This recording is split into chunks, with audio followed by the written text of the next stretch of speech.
அன்பு நெஞ்சங்களுக்கு அன்பான வணக்கங்கள். இன்றைக்கு நம்ம ஒரு சிறிய விழிப்புணர்வு சார்ந்த ஒரு விஷயத்துல இன்னைக்கு நம்ம இணைஞ்சிருக்கோம். இன்னைக்கு என்ன அப்படின்னா, சார் சித்தா மெடிசின்ல ஹெப்படைட்டிஸ் பிய மேனேஜ் பண்ண முடியுமா? இது சம்மந்தமான ஏதாவது சக்சஸ் ஸ்டோரீஸ் வச்சிருக்கீங்க அப்படின்னு மாரி நெறைய கமெண்ட்ஸ்ல கேட்டுட்ருக்கீங்க. பட் வேலைப்பளுவின் காரணமாக உங்கள நெறைய நாள் சந்திக்க முடியறதில்ல. ஸோ கேஸஸோட அவங்களையும் ஃபாலோ பண்ணணும். உங்களுக்கும் இந்த மாரி விழிப்புணர்வு சார்ந்த விஷயங்களையும் அப்பப்போ செலவு செய்யணும். அதுக்கான விஷயங்கள் டைம் ஒதுக்கணும் இல்லையா? ஸோ அந்த காரணங்களால எளிதில் உங்கள அப்பியர் ஆக முடியல. ஸோ இன்னைக்கு நம்ம என்ன பார்க்க போறோம்? ஹெப்படைட்டிஸ் பி எப்படி சித்த மருத்துவத்தில மேனேஜ் பண்றோம்? இந்த மேனேஜ்மென்ட்க்கான புரோட்டோகால்ஸ் எப்படி இருக்கு? அப்படின்றதையும், ஒரு சக்சஸ் ஸ்டோரியவும் உங்களுக்கு இதுக்காக இந்த சமயத்தில இந்த வீடியோவோட இணைச்சிருக்கேன். ஸோ முதல்ல மைசெல்ஃப் டாக்டர் மெரிஷ். ஸோ நான் ஒரு படித்த எம்டி படித்த சித்தா பிசிஷியன். ஸோ என்னுடைய ப்ரீவியஸ் எக்ஸ்பீரியன்ஸ் அப்படின்றது இன்ஃபெக்ஷஸ் டிசீஸ் அசோசியேஷனோட நெறையா மெம்பர்ஷிப்பு அண்ட் நெறைய அப்டேட்ஸ வந்து எடுத்துக்கிட்டு இருக்கேன். அண்ட் கூடவே லாஸ்ட் ஒரு 15 இயர்ஸா அமெரிக்கன் கேன்சர் அசோசியேஷனோட நெறைய அப்டேட்ஸ வந்து ஃபாலோ பண்ணிட்டுருக்கேன். ஈவன் என்னோட லாங் டெர்ம் மெம்பர்ஸாவும் நாங்க வந்து ஃபாலோ பண்ணிட்டுருக்கேன். இந்த சமயத்தில ஹெப்படைட்டிஸ் பி அப்படின்றது சித்த மருத்துவத்தில இது ஒரு மஞ்சள் நோய் அப்படின்னு ஒரு விஷயம் தான் குறிப்பிடுறாங்க. இந்த மஞ்சள் நோய் அப்படின்றது சித்த மருத்துவத்தில பல வகை, அதாவது 13 வகை குறிப்பிட்டிருக்கு. இப்ப இந்த 13 வகையில நம்ம இத பொதுவா ஜென்ரலா நம்மளுடைய நேஷனல் மார்பிலிட்டி கோட் அப்படின்றதுல ஏபின்ற கேட்டகரியில இத வந்து கொண்டு வருவோம். இது பொதுவா இந்த மஞ்சள் நோய் கீழ வரக்கூடிய விஷயம் எல்லாமே ஒண்ணு பித்தமோ, அல்லது கபம் சார்ந்த விஷயங்கள் உடம்புல நம்ம நாடியில வாதம், பித்தம், கபம்ன்னு பார்ப்போம் இல்லையா? அல்லது பேஷண்ட்டோட என்குயரி பண்ணும்போது அவங்களோட டிசீஸ் கம்ப்ளைண்ட்ஸ வந்து கேட்கிறப்பவே, இது என்ன மாரி பேட்டர்ன்ல வந்தது அப்படின்றத கண்டிப்பா உணர முடியும். இப்ப நெறைய பேஷண்ட்ஸ் வந்து, "சார் நான் ஹைதராபாட்ல இருக்கேன். We are from Hyderabad. Is there any possibility to get treatment from your side sir?" அப்படின்னு கேட்பாங்க. ஸோ டெஃபினட்டா கண்டிப்பா அதுக்கான ஆப்ஷன்ஸ் பேஷண்ட்டோட இந்த கன்சல்டேஷன்ஸ், டெலி கன்சல்டேஷன் மூலியமாவும் தாராளமா அத செய்யக்கூடிய வாய்ப்புகள் நிறையவே உண்டு அப்படின்றத மறந்துறவே கூடாது. ஸோ உங்களுக்காக ஒரு சக்சஸ் ஸ்டோரி ஹிஸ்டரி மட்டும் நான் உங்களுக்கு வந்து ஷேர் பண்றேன். இந்த சமயத்தில பேஷண்ட் ஒருத்தரு ஆ ஜான்வரி மந்த் நம்மள்ட்ட வந்து அப்பியர் ஆகுறாரு. ஜான்வரி மந்த் பார்த்தீங்க அப்படின்னா, ஹெச்பிஎஸ்ஏஜி பாசிட்டிவ்ல அப்பியர் ஆகுறாரு. இந்த டெஸ்ட் ஏன் எடுக்குறாரு அப்படின்னு பார்த்தீங்கன்னா, அ தான் ஒர்க் பண்ணக்கூடிய ஒரு பெங்களூர்ல ஒரு சூழ்நிலையில ஒர்க் பண்ற சமயத்தில, அவருக்கு வந்து பார்த்தீங்கன்னா, திடீர்னு ஒரு செரிமான கோளாறு, திடீர்னு ஒரு மஞ்சக்காமலை அதிகமா இருக்க மாரி, மஞ்சளா இருக்குது அப்படின்னு சொல்லி ஃப்ரெண்ட்ஸ்லாம் ஒரு விஷயம் கேட்கறதுனால, உடனே அவர் என்ன பண்றாரு, இட் இஸ் நமக்கு ஒரு இது மாரி இருக்கு போல, வீட்ல இதே தான் சொல்றாங்க. டெஃபினட்டா வி ஹேவ் டூ செக் அப்படின்ற மாரி உடனே வந்து போறாரு. ஸோ, அப்ப இத செக் பண்றப்போ, உடனே அவங்களுக்கு வந்து பார்த்தீங்கன்னா, ஹெச்பிஎஸ்ஏஜி பாசிட்டிவ் இருந்திருக்கு. "என்ன சார் இது இன்ஃபர்மேஷன்ஸ் எல்லாம் பிளாக் பண்ணியிருக்கீங்க?" அப்படின்னு கேட்கிறப்போ, எப்பவுமே மருத்துவத்தினுடைய அறத்தின்படி நெறைய பேஷண்ட்ஸோட இன்ஃபர்மேஷன்ஸ வெளிப்படையாக தெரிவிக்கக்கூடாது அப்படின்ற விஷயம் நெறையவே இருக்கு. ஸோ, அப்ப இந்த இது ஏன் ஷேர் பண்றோம் அப்படின்னா, நம்ம ஒரு தெளிவான ஒரு விழிப்புணர்வ அடைஞ்சுட்டோம் அப்படின்னா, தேவையில்லாத தேவையில்லாத சமயங்கள், நேரங்களையோ, தேவையில்லாத மருத்துவ செலவுகளையோ, தேவையில்லாத நீங்க 10,000 20,000ன்றத நெறைய கேள்விப்படுறோம். சார் 20,000 ஒரு செட்டுக்கு வாங்குறாங்க சார். 30,000 ஒரு செட்டுக்கு வாங்குறாங்க. இந்த மாரிலாம் போயிட்டு இருக்கிற சமயத்தில, இவ்ளோ நீங்க கன்சல்டேஷன்ஸ் ப்ராப்பரா குடுக்குறீங்களா? அப்படின்னு நெறைய பேர் சொல்லுவாங்க. அதாவது என்னன்னா, whether we have to give good service அவ்வளோதான். ஸோ, அந்த சர்வீஸ்க்கு நான் என்ன விஷயம், என்ன மாரி பண்ண போறேன், அதில என்னென்ன பேட்டர்ன் இருக்கு, என்னோட சார்ஜஸ் ஆஃப் இது எப்படின்றத டிஸ்கஸ் பண்ணிடுவோம். ஸோ, அப்படி அப்பியர் ஆனது தான் இந்த கேஸு. ஸோ, உடனே என்ன பண்ணியிருந்தாங்க, அந்த டைம்ல டிஎன்ஏவும் நோட் பண்ணியிருந்தாங்க. டிஎன்ஏ பார்க்குறப்போ அவங்களுக்கு வந்து 631 காப்பீஸ் வந்து பிரசன்ட் ஆயிருந்துச்சு. எப்போ ஒரு பேஷண்ட்டுக்கு ஹெப்படைட்டிஸ் ஹெச்பிஎஸ்ஜி பாசிட்டிவா இருக்கோ, பாசிட்டிவ் ஆன பிறகு கம்பல்சரி எப்பவுமே அறையா எப்பவுமே பார்த்தீங்கன்னா, ரொம்ப வந்து எந்தவித இன்ஃபர்மேஷன்ஸ் டேட்டாவும் இல்லாம, சிம்ப்ளி ஹெச்பிஎஸ்ஏஜி பாசிட்டிவ்னு வச்சு எந்த கேஸையும் ட்ரீட் பண்றது என்னோட கிளினிக்கல் பிராக்டிஸ்ல கிடையவே கிடையாது. So next we have to go HPV DNA. Surface ஆன்டிஜனையும் பாசிட்டிவ்னு பார்க்காம குவான்டிடேட்டிவா நம்ம எஸ்டிமேட் பண்றது நல்லது. பட் இந்த கேஸ் பொறுத்தவரை என்ன பண்ணோம் அப்படின்னா, ஆல்ரெடி பேஷண்ட்டுக்கு டிஎன்ஏ அப்படின்றத பேட்டர்ன் எடுத்துட்டாங்க. ஏன்னா, எப்பவுமே பேஷண்ட் பொறுத்தவரை எல்லா இடத்துலயும் பார்த்துட்டு தான் லாஸ்ட் அப்பியர் ஆவாங்க நம்மட்ட. ஸோ, அப்படி ஆகுறப்போ டிஎன்ஏ பிரசன்ட் ஆயிடுச்சு. 631 அவருக்கு வந்து காப்பீஸாவே இருக்கு. சரி. அதன் பிறகு அந்த சமயத்தில பார்த்தீங்க அப்படின்னா, ஜான்வரி மந்த்ல பார்த்தீங்க அப்படின்னா, பிலிருபின் வந்து 4.6 இருக்கு. அதில டைரக்ட் பிலிருபின் 4.5 இருக்கு. டைரக்ட் பிலிருபின் தான் ரொம்ப ஹெவியான அதிகமா வந்து இந்த பேஷண்ட்க்கு வந்து இருந்திருக்கு. அதன் பிறகு நீங்க பார்த்தீங்கன்னா தெரியும். எஸ்ஜிஓடி, எஸ்ஜிபிடின்னு சொல்லுவோம். எஸ்ஜிஓடி, எஸ்ஜிபிடி அப்படின்னு சொல்லக்கூடியது, நம்ம லிவரோட ஃபங்ஷன் சரியா ஆகுதா? இல்லையா? அங்க என்ன மாரியான விஷயங்கள் நடந்துட்டு இருக்கு? அப்படின்னு சொல்லக்கூடிய ஒரு அ லிவர் ஃபங்ஷன நம்ம குறிக்கக்கூடிய ஒரு வகையான என்சைம்ஸ். ஸோ, அப்ப இந்த என்சைம்ஸ் வந்து எந்த மாரி இருக்குன்னு பார்த்தா, நார்மல் வெறும் 40 டூ 60 அந்த ரேஞ்ச் தான் இருக்கும். பட் ஆனா, இந்த கேஸுக்கு எக்ஸ்ட்ரீம் லெவல் 1000க்கு மேல இருந்துச்சு ஃபர்ஸ்ட் அப்பியர் ஆகுறப்போ. ஸோ அதன் பிறகு கூடவே காமா ஜிடியும் ரொம்ப அதிகமாக இருந்துகிட்ருக்கு. அல்கலைன் பாஸ்பேட்டேஸுமே ரொம்ப அதிகம். ஸோ அது லிவர் பேராமீட்டர் கம்ப்ளீட்டாக டேமேஜ் ஆகிருந்தது. கூடவே லிவர் ஸ்கேனும் அந்த டைமில் பார்த்துருக்குறாங்க. ஜென்ரல் யூஎஸ்ஜி அப்டோமன் எடுக்கிறப்போ ஹெப்படோமெகலி வித் டிஃப்யூஸ் ஃபேட்டி சேஞ்சஸ்ன்னு சொல்லியிருக்கிறாங்க. கூடவே ஃபெயிண்ட் கால் பிளடர் ஸ்லட்ஜ் அப்படின்றது என்னென்னா, கால் பிளடர் இருக்கு இல்லையா, பித்தப்பையில் சின்னதாக ஒரு ஸ்லட்ஜ் வந்து ஃபார்ம் ஆகிருக்கு. அந்த ஆன்டீரியர் வால் கூடவே அந்த பித்தப்பையிலேருந்து வெளியே வரக்கூடிய அந்த வால் வந்து மைல்டாக திக்கனிங்காகவும் இருந்திருக்கு. கூடவே ஸ்ப்ளீனோமெகாலியும் இருந்திருக்கு. எந்த ஒரு கேஸ்க்கு ஸ்ப்ளீனோமெகாலி இருக்குதோ அல்லது லிவரில் ஹெப்படோமெகாலி இருக்குதோ, ஹெப்படோமெகாலியும் ஸ்ப்ளீனோமெகாலி, அதாவது நம்ம கல்லீரலும் நம்ம மண்ணீரலும் வந்து பார்த்திங்கன்னா எப்போயுமே அண்ணன் தம்பி மாதிரி. இங்கே பிரச்சனை வந்துச்சுன்னா இங்கே கண்டிப்பாக வரும் அப்படின்றது தான். ஸோ பேஷண்ட்டுக்கு ஹெப்படோமெகாலி இருக்குது. கூடவே செக் பண்ணி பார்த்தீங்கன்னா ஸ்ப்ளீனோமெகாலியும் அதில் வந்து உங்களுக்கு கொடுத்துருப்பாங்க ரேடியாலஜி இதில். சரி, இது ஓகே. அந்த ஜான்வரி மந்தில் என்ன பண்ணியிருக்கு அப்படின்னா, எகைன் ஒரு நம்ம கவர்மெண்ட்லேயே நல்லா சூப்பரான ஒரு சர்வீஸ் வந்து பண்ணுறாங்க. ஸோ அங்கே வச்சு ஒரு ஃபைப்ரோ ஸ்கேன், லிவருடைய தன்மை. இப்போ நம்ம ஒரு இட்லி இருக்குது, இட்லி நம்ம சொல்கிறோம் இட்லி என்ன இவ்வளோ கல் மாதிரி இருக்குன்னு சொல்லுவோம். இந்த மாதிரி லிவரை சோனாலஜிக்கலாக டெஸ்ட் பண்ணுறதுக்கு ஒரு சில இன்ஸ்ட்ருமெண்ட்ஸ் இருக்குது. ஸோ அதை வச்சு டெஸ்ட் பண்ணுறோம். பிலோ ஒரு 7.5க்கு உள்ளே இருந்துச்சுன்னா லிவர் நார்மலான தன்மையில் இருக்குது அப்படின்னு அர்த்தம். பட் இந்த கேஸ்க்கு பார்த்தீங்கன்னா அந்த கப்பா வேல்யூ வந்து பார்த்தீங்கன்னா மீடியம் ஸ்டிஃப்னஸ்ன்னு சொல்லுவோம், அது பேர் 9.3 இருக்குது. 9.3 கூடவே சிஏபி வந்து 206. இப்போ 9.3 இருக்குது அப்படின்னாலே அந்த பேஷண்ட்டோட தன்மை அப்படின்றது கிரேட் 1, அதாவது ஸ்டேஜ் 1லேருந்து ஸ்டேஜ் 2க்கு மூவ் ஆகிருக்கும் அப்படின்றது அர்த்தம். ஸோ இதுதான் பேஷண்ட்டு எங்கள்கிட்ட முதன்மையாக ப்ரெசென்ட் ஆன விதம். சரி, அதன் பிறகு சார் ஹெப்படைட்டிஸ் பிக்கான சித்தாவில் உள்ள மேனேஜ்மெண்ட்ஸ் அப்படின்றப்போ எப்படி சார் அதை மூவ் பண்ணுறீங்க? ஒரு சில பேஷண்ட் சார் நீங்கள் எடுக்கிற மருந்துகளை ஃபோட்டோ அனுப்புன்றாங்க. ஒரு சில பேஷண்ட்ஸ் பார்த்தீங்கன்னா நீங்கள் உண்மையிலேயே பண்ணுறீங்களான்னு கேட்குறாங்க. டெஃபினட்டாக ஒரு சில கேசஸ் வந்து பார்த்தீங்கன்னா ஃபஸ்ட் நம்மள்ட்ட பேசுவாங்க, மறுபடியும் 10 பேர்கிட்ட பேசுவாங்க. அந்த 10 பேர்கிட்டையும் சாட்டிஸ்ஃபை இல்லை அப்படின்றதுனால, சார் 10 பேரில் நான் உங்கள்கிட்ட தான் சார் எனக்கு கிளாரிட்டி கிடைச்சிது, டெஃபினெட்லி நான் உங்கள்கிட்ட ஃபாலோ பண்ணுறேன்னு சொல்லுவாங்க. ஒரு சில கேசஸ் வந்து பார்த்தீங்கன்னா ஃபாலோ பண்ணிட்டே இருப்பாங்க. ஒரு 6 மாதத்துக்கு முன்னாடி ஃபாலோ பண்ணியிருப்பாங்க, பேசியிருப்பாங்க, ஜஸ்ட்டு ஒரு முறை பேசியிருப்பாங்க, டீட்டெயில் இன்ஃபர்மேஷன்ஸ் கொடுத்துருப்பேன், பேஷண்ட்டோட கிளினிக்கல் ஹிஸ்ட்ரி எல்லாமே கேட்டு ரிப்போர்ட் ஓரியன்டட் எல்லாத்தையும் எடுத்துகிட்டு அப்டேட்டு கொடுத்துருப்பேன். எகைன் 6 மாதம் கழிச்சு அதே பேஷண்ட் கால் பண்ணுவாங்க. எனக்கு என்னென்னா ஒரு ரிப்போர்ட்டை பார்த்தேன் அப்படின்னா அந்த ரிப்போர்ட் முன்னாடி பார்த்துருக்கேனா பின்னாடி பார்த்துருக்கேன்னா டெஃபினட்டாக ஞாபகம் இருக்கும். ஸோ அப்போது ஆஃப்டர் 6 மந்த் கால் பண்ணால் அதே ரிப்போர்ட், அதே இது, அடிஷனல் எந்த ரிப்போர்ட்டும் எடுத்துருக்க மாட்டாங்க.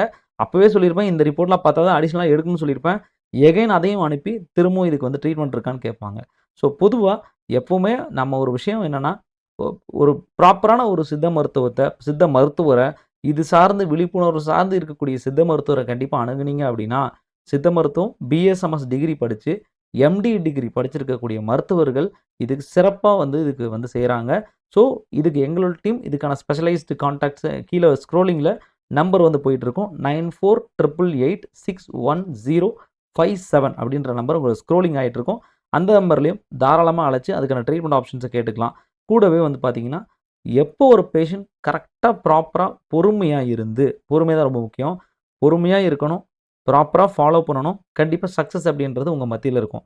நிறைய சமயத்தில் சார் சர்ஃபேஸ் ஆன்டிஜன் ஏன் சார் எப்போவுமே நெகட்டிவ் ஆக மாட்டேங்குது, டிஎன்ஏ நெகட்டிவ் ஆகிடுச்சு, இவ்வளோ ட்ரீட்மெண்ட் பண்ணிட்டாங்க, டிஎன்ஏ நெகட்டிவ் ஆகிடுச்சு, சர்ஃபேஸ் ஆன்டிஜன் ஏன் சார் மூவ் ஆக மாட்டேன்னு கேட்டால், we have to more focus on DNA. DNA தான் பேஷண்ட்டை வந்து அடுத்த ஸ்டேஜுக்கு ரொம்ப போய் அவங்க லிவர் டேமேஜ் பண்ணுறதோ மற்ற விஷயங்கள் செய்கிறதோ எல்லாமே அதுதான். ஸோ இப்போ இந்த கேஸ் பொறுத்தவரை ஆஃப்டர் ட்ரீட்மெண்ட் பிறகு அந்த மேனேஜ்மெண்ட் பிறகு எப்படி இருந்தது அப்படின்றத நான் சொல்கிறேன். அதாவது பார்த்தீங்கன்னா 8வது மாதம், அதாவது இந்த மாதம் 2 நாளைக்கு முன்னாடி டெஸ்ட் எடுத்துருக்காங்க. எடுத்தப்போ பேஷண்ட் இன்ஃபர்மேஷன்ஸ் எல்லாமே அந்த மறைச்சிருக்கேன். ஸோ ஏன்னா பேஷண்ட் அட்ரஸ் வரைக்கும் இந்த ரிப்போர்ட்ஸ்லலாம் இருக்கும். ஸோ அதனால் பேஷண்ட்டோட இன்ஃபர்மேஷன், பார்கோட், சிக்னேச்சர்ஸ் எல்லாமே மேக்ஸிமம் நான் வந்து மாஸ்க் பண்ணியிருப்பேன். ஸோ ஆஃப்டர் ட்ரீட்மெண்ட் எடுக்கிறப்போ ஹெப்படைட்டிஸ் பி சர்ஃபேஸ் ஆன்டிஜன் அப்படின்றது 0.24ல் இருக்குது. இந்த 24 அப்படின்றது நான் ரியாக்டிவ், நெகட்டிவ் அப்படின்றது அர்த்தம். ஸோ இந்த டெஸ்ட் என்னன்னு பார்த்தீங்கன்னா, இதுக்கு பேர் எக்லியா மெத்தட், ECLIA அப்படின்னு சொல்லக்கூடிய மெத்தட். இப்போ எக்ஸாம்பிள் டெஸ்ட்லேயுமே டிஃப்ரெண்ட் டைப்ஸ் இருக்குது. இப்போது ஜென்ரல் கார்ட் டெஸ்ட் இருக்குது, அதன் பிறகு எலைசா குவாலிட்டேட்டிவ் டெஸ்ட் இருக்குது. இருக்கா இல்லையா, கார்ட் டெஸ்ட்டில் இருக்கா இல்லையா, எலைசாவில் இருக்கா இல்லையான்னு சொல்லிவிடுவோம். அதன் பிறகு 3வது வந்து பார்த்தீங்கன்னா எலைசாவில் குவான்டிடேட்டிவாக பார்க்குறது. சார் 2 இருக்குது, 4 இருக்குது, 8 இருக்குது, 10 இருக்குது, 10க்கு மேலே அந்த டெஸ்ட்டு போகவே போகாது. அதன் பிறகு பார்த்தீங்கன்னா எக்லியா மெத்தட் இருக்குது. அதன் பிறகு சிமியா மெத்தட் இருக்குது. இப்படி சிமியா இது மட்டும் இல்லாமல் CLIAன்னு ஒரு மெத்தட் இருக்குது. இப்படி கிட்டத்தட்ட 7 டைப்ஸ் ஆஃப் மெத்தட் இந்த HbA1c மட்டுமே ஐடென்டிஃபை பண்ணுறதுக்கு இருக்குது. ஸோ நான் மேஜராக எப்போவுமே பிலீவ் பண்ணுறது எக்லியா மெத்தடு, CMIA மெத்தடு அல்லது லாஸ்ட்டாக சிஎல்ஐஏ மெத்தட். இது 3ம் இருந்தா ஓகே. கண்டிப்பா நான் அப்ராட் போற வேலைக்கான விஷயம் நான் செஞ்சுட்டு இருக்கேன் சார் அப்படின்னா, நீங்க சிஎம்ஐஏ மெத்தட் தான் எடுக்கணும். ஸோ இந்த பேஷண்ட்டுக்கு ஆஃப்டர் ட்ரீட்மெண்ட்ல ஹெச்பிஎஸ்ஏஜி சர்ஃபேஸ் ஆன்டிஜன் கம்ப்ளீட்லி நெகட்டிவ் 0.24 தான் இருக்கு. கம்ப்ளீட் நெகட்டிவ் இது 0. அதன் பிறகு அல்ட்ராசோனோகிராம் லிவர் ஸ்கேன் எடுத்திருக்காங்க. கால் பிளாடர்ல இருந்த அந்த ஸ்லட்ஜ் அப்படின்றது, கால் பிளாடர்ல இருக்கக்கூடிய ஸ்லட்ஜ் அப்படின்னா அந்த கசடு மேபி கால் பிளாடர் ஸ்டோனா இனி ஃபார்ம் ஆகிறதுக்கூடிய வாய்ப்பு இருந்திருக்கலாம். அப்புறம் அந்த ஆன்டீரியர் வால்ல இருந்த இன்ஃப்ளமேஷனுமே குறைஞ்சிருச்சு. லிவர்ல அங்க உள்ள சர்ஃபேஸ் எக்கோடாக்சிஸ் எல்லாமே குறைஞ்சிருச்சு. அந்த பேஷண்ட் வந்து பார்த்தீங்கன்னா, கிரேட் 1 ஃபேட்டி லிவரோட சேஞ்சஸ் எல்லாமே அதில வந்துருந்துச்சு. கம்ப்ளீட்டா அது வந்து நமக்கு ரிமூவ் ஆயிருக்கு. ஸோ பழைய ரிப்போர்ட் பார்த்தாலே தெரியும். ஹெப்பாட்டோமெகாலி குறைஞ்சிருக்கு. டிஃப்யூஸ் ஃபேட்டி சேஞ்சஸும் குறைஞ்சிருக்கு.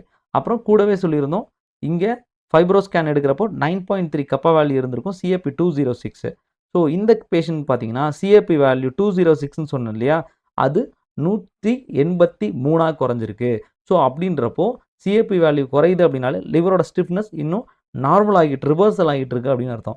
அதுக்கு அடுத்தது மீடியன் ஸ்டிஃப்னஸ் தான் ரொம்ப ரொம்ப முக்கியம். ஒரு பேஷண்ட்டு ஸ்டேஜ் 1ல இருக்காரா, ஸ்டேஜ் 2 இருக்காரா, ஸ்டேஜ் 3 இருக்காரா, பிலோ 7.7லேருந்து 7.5க்கு உள்ள இருக்கு அப்படின்னா he is come to stage 1. So முன்னாடி 9.3 இருந்தது, இங்கே 7.4 வந்திருக்கு. ஸோ அப்போ நம்ம ட்ரீட்மெண்ட் அப்படின்றது, நம்ம மேனேஜ்மெண்ட் கேர் அப்படின்றது பக்காவாக ஒர்க் ஆயிருக்கு அப்படின்றத இவ்வளோ ஆதாரமாக எந்த விதத்திலையும் உங்களுக்கு வந்து புரிய வைக்க முடியாது.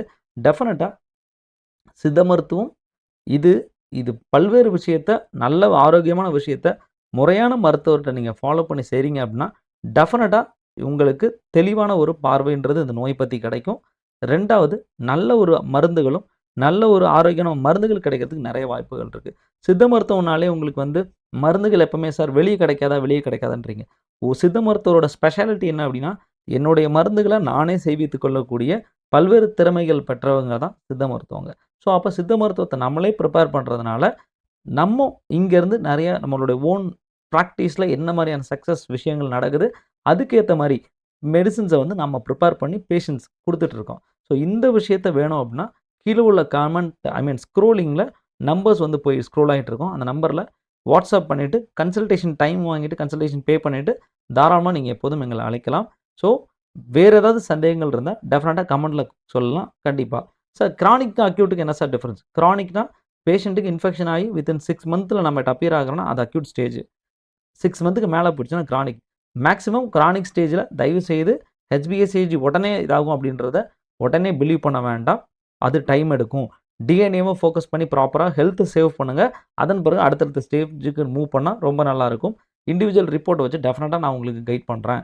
அண்ட் கூடவே இப்போ இந்த கேஸ் பொறுத்த வரைக்கும் நீங்கள் வெளியே ட்ரீட்மெண்ட் எடுக்கிறேன் சார், நான் இந்த ஹாஸ்பிட்டலில் அவங்க சொல்கிறாங்க இந்த மருந்தே வேண்டான்னு சொல்லிட்டாங்க. ஒரு சில பேஷண்ட்டில் ரொம்ப விஷயமா இருக்கும்.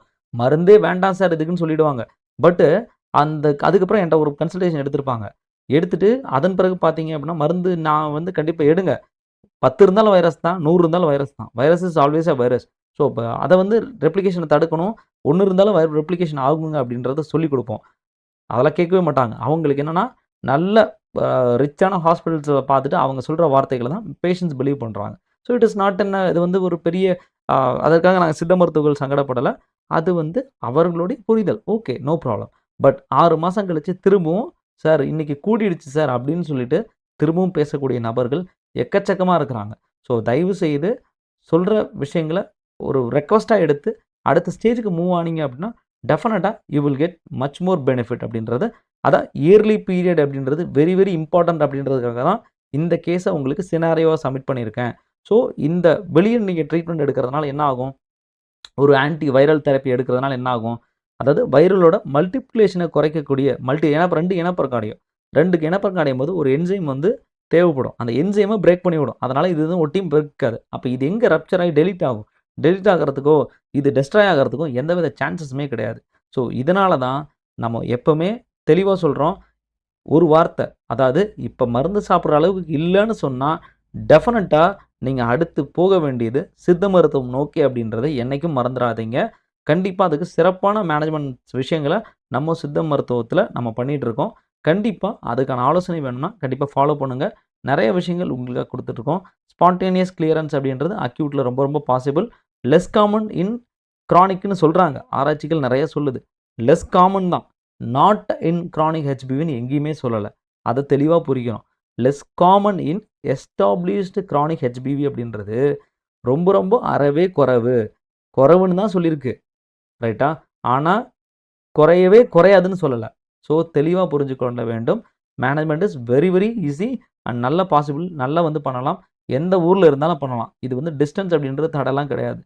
டெஃபினட்டா we will give some more much benefit. அவங்களோட குவாலிட்டி ஆஃப் லைஃப்பை இம்ப்ரூவ் பண்றதுல சித்த மருத்துவர் டாக்டர் மெரிஷ் அப்படிங்க கண்டிப்பா வந்து இதில உள்ள இருப்பாங்க அப்படின்றதுல எந்த விதத்திலயும் உங்களுக்கு மாற்று கருத்து வேண்டாம் அப்படின்ற ஒரு விழிப்புணர்வ இந்த வீடியோ மூலியமா தெரிவித்துக் கொள்கிறேன். நன்றி, வணக்கம்.